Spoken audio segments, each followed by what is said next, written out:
Water touched my ankle before I knew we were in trouble.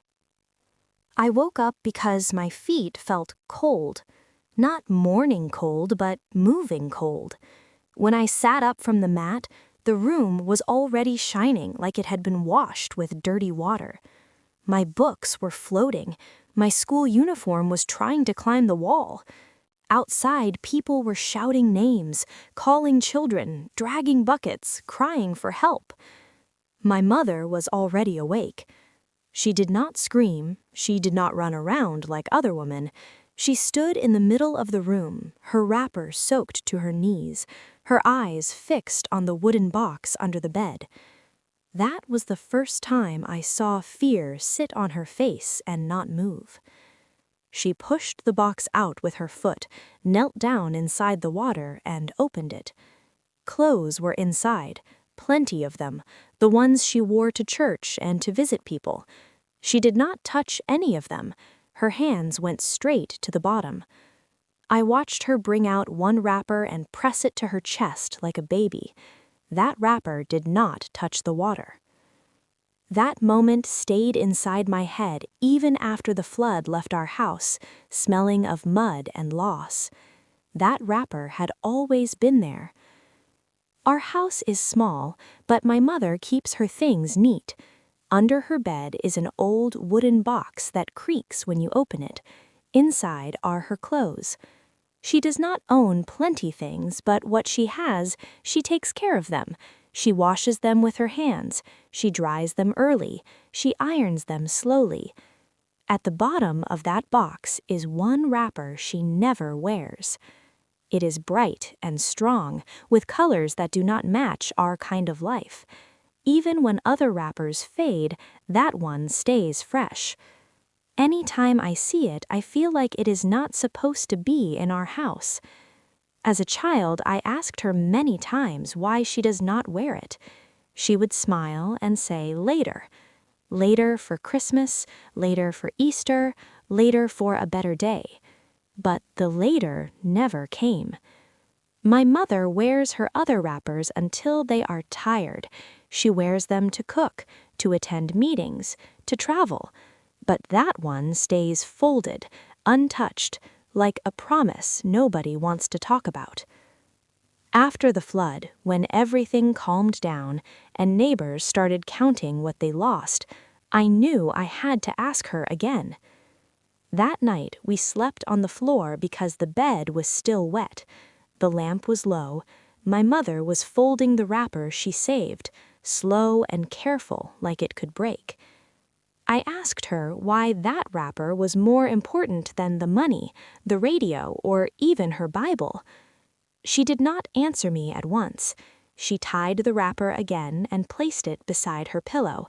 Then she looked at me, not like a mother talking to a child, but like a woman remembering another version of herself. That was the night my mother began to open the story she had kept hidden for many years. My mother did not talk fast that night. She talked like someone walking on a road she has not walked in a long time. She said she was not always like this, not always tired, not always careful with joy. She was once a girl who liked to laugh loud, a girl who ran barefoot without fear of cuts, a girl who believed tomorrow was waiting only for her. She grew up in a small village where everybody knew everybody. Her father was a quiet man who believed children should go far, even if parents stayed behind. Her mother sold food by the roadside and counted coins every night with hope inside her eyes.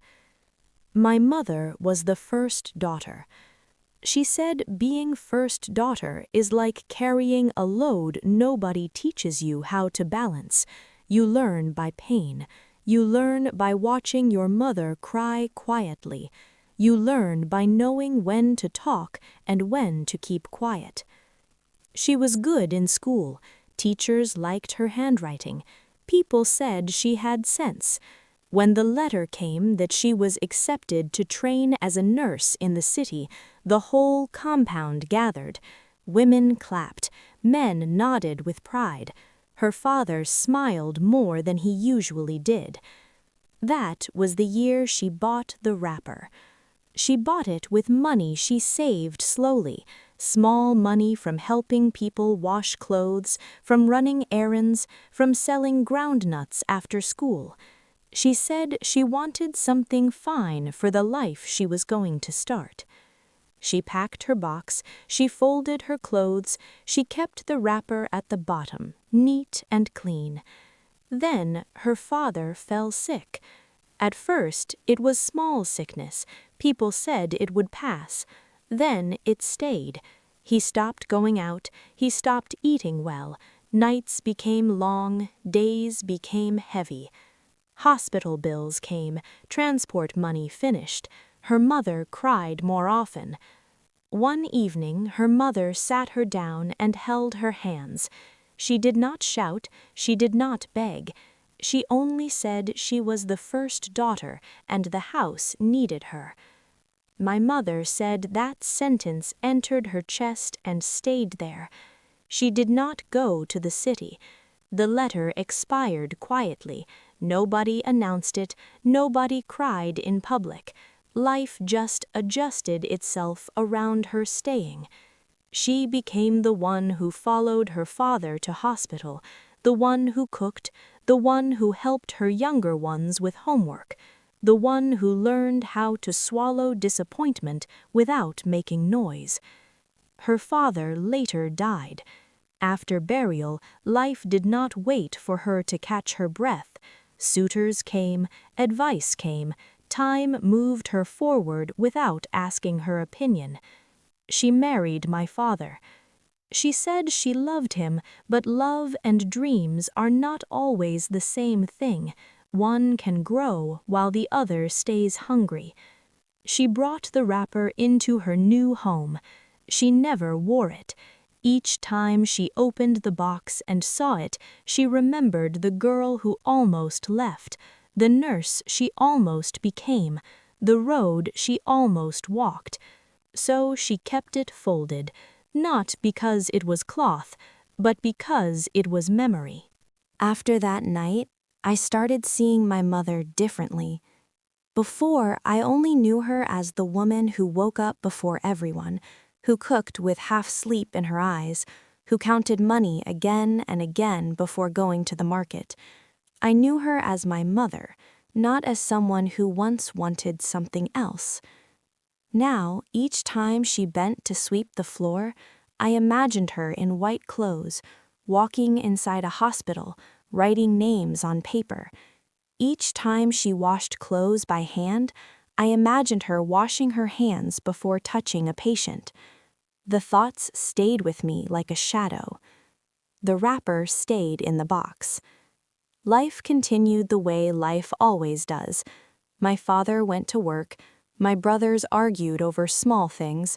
I went to school and came back with dusty feet and long stories. But something inside my mother had shifted. She became quieter. Not sad, but deep. Some days I caught her staring at nothing. Some days she touched the wooden box without opening it, like someone checking if something was still breathing. One afternoon, my aunt came to visit. She sat on the bench outside and talked loudly, laughing too much, asking questions that had answers already. She noticed the box when my mother pulled it out to look for clothes. She laughed and asked why my mother was still keeping old things like a poor person. She said life had moved on and some dreams were not worth carrying on the head forever. My mother did not answer her. She smiled the small smile she uses when she does not want trouble. That night, after my aunt left, my mother did not sleep early. She sat on the bed and opened the box. I watched from my corner. She brought out the wrapper and spread it on the bed. The light touched it and made it shine like it was new. She traced the patterns with her fingers. Her hands were shaking, just small. She sat like that for a long time. Then she folded it again and placed it back. I wanted to ask her why she kept hurting herself with it, why she did not give it out or sell it or just wear it and finish the story. But I did not talk, because I could see that the wrapper was not hurting her. Hiding it was. Weeks passed. My mother began to talk more to me. Not like a child, but like someone she could trust. She told me how women learn to bury things alive, how people praise sacrifice but never stay to carry the weight with you. She told me that sometimes the hardest thing is not losing a dream, but pretending you never had one. One evening, rain started again. Not flood rain, but heavy rain. The sound of it filled the house. I saw my mother stand up suddenly and go to the box. She opened it, removed the wrapper, and held it tight. Her face showed fear. Not fear of water, fear of time.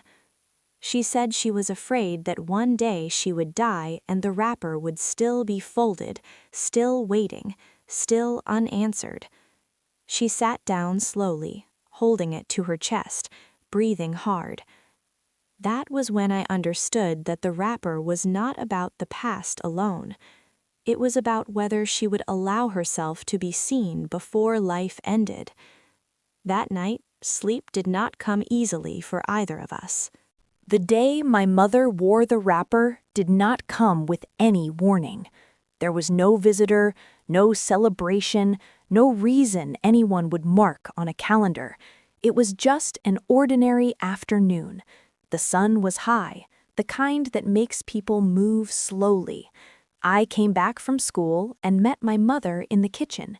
At first, I did not understand what was different. Everything looked the same. The pots were on the stove, the firewood was burning, the soup was boiling softly. Then I looked again. The wrapper was tied around her waist. For a moment, my body forgot how to move. It sat on her like it had always belonged there. The colors were bright but calm, not shouting, not begging for attention, just present. My mother moved around the kitchen like nothing had changed. She stirred the pot, she added salt, she wiped her hands on the wrapper without fear. I waited for her to notice me staring. She did not. She finished cooking and carried the pot inside. She swept the floor, she arranged plates, she sat down on the bench outside when the sun reduced. She did not smile more than usual. She did not pose. She just lived inside it. Neighbors passed and greeted her. Some looked twice, some nodded. Nobody made noise. That made it more powerful. Later, in the evening, when the air became cool, I sat beside her. I asked her why today was the day. She did not answer quickly. She said after the flood she realized something. When water came, she did not think of the future or the past. She only thought of what mattered most. And what mattered most was not the wrapper, but what it stood for. She said she had spent many years keeping part of herself hidden, thinking it was protection, but hiding had started to feel like punishment. She said she was tired of waiting for a perfect moment that would never come. She told me that dreams do not die because you do not live them. They die when you lock them away and pretend they never existed. She said she wore the wrapper because she wanted to breathe again. That night, she removed it carefully and folded it, but this time she did not put it at the bottom of the box. She placed it on top. In the days that followed, she wore it again, not every day, but enough to let it feel like cloth, not memory. Something else changed too. My mother began to speak up more, small things at first, saying no when she was tired, resting when she needed rest, laughing without checking who was watching. She started telling stories from her youth to my younger ones, stories she had never told before. She began to look lighter, not because her life had changed, but because she was no longer carrying it alone inside her chest. The wrapper did not turn her into the nurse she never became, but it returned her to herself. And watching her, I learned that silence can be loud, and choosing yourself, even late, is not a sin.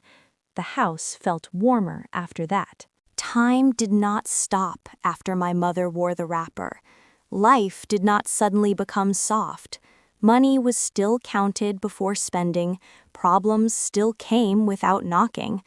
But something in our house had shifted its position. My mother started to sit differently. Before, she always sat like someone ready to stand up and serve. Now, sometimes, she sat and rested her back fully, like she had given herself permission to exist. People noticed. Not the wrapper alone, but the change in her eyes, the way she answered questions without fear, the way she no longer rushed her words. One evening, a neighbor asked her why she started wearing that fine wrapper now. My mother did not laugh it off, she did not reduce herself. She said she wore it because she wanted to. That answer stayed with me. Months later, I saw her open the wooden box again. This time, she was cleaning it, removing old things, giving out clothes she no longer needed. When she reached the wrapper, she folded it neatly and placed it back on top. It was no longer heavy in her hands. I realized then that the wrapper had finished its work. It was no longer a reminder of what did not happen. It had become a witness to what survived. My mother did not go back to school, she did not become a nurse, but she began to teach women in the compound how to read medicine instructions. She explained hospital forms to people who could not read well. She followed sick neighbors to clinics and asked questions without fear. She became the nurse in the way life allowed her to be. Sometimes in the evening, we sat together and talked about choices. She told me that sacrifice is real, but it should not erase you. She told me that loving others does not mean forgetting yourself completely. She told me to always leave room for my own dreams, even if life tries to close the door. One day, as she was washing clothes, the wrapper slipped from the line and fell into water. My heart jumped. Old fear rose inside me. My mother picked it up calmly. She washed it again and hung it back. Nothing broke. That was when I understood fully. The wrapper was never the dream. It was the courage to face it. Years from now, when people ask me where I learned strength, I will not talk about shouting or fighting. I will talk about a woman who saved one wrapper through a flood, not because it was expensive, but because it carried her truth. And when she finally wore it, she did not become someone else. She became whole. And that is the story I carry with me, folded carefully, but never hidden.